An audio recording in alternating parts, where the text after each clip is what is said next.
Salut, je vais te lire un passage de Sexus d'Henri Miller, qui est un écrivain que j'apprécie depuis longtemps.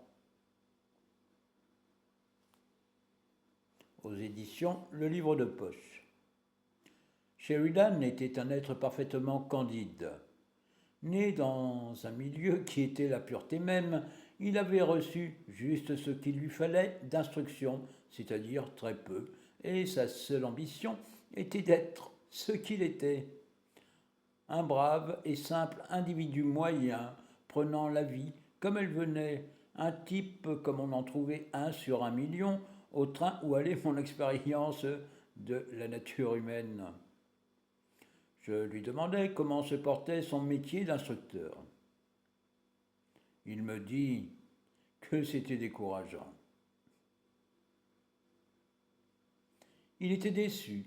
Les gars ne montraient aucune ardeur, aucun intérêt pour l'entraînement militaire.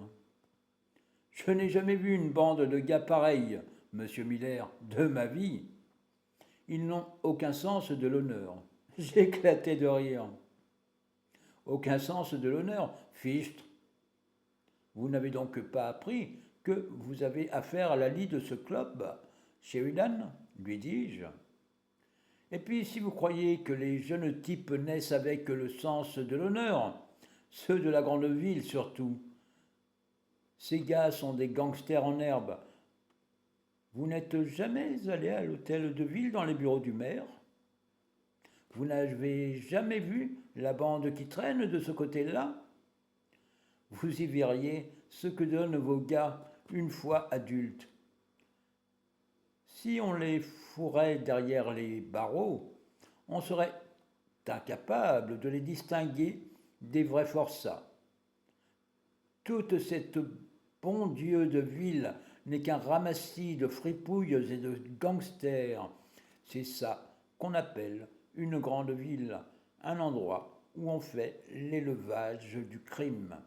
Ce passage, je l'avais déjà lu, mais je te le relis. Ça rentre là-dedans? Salut à toi. Et merci Henri Miller, page 382. Sexus, aux éditions Le Livre de Poche. Bonne nuit les petits.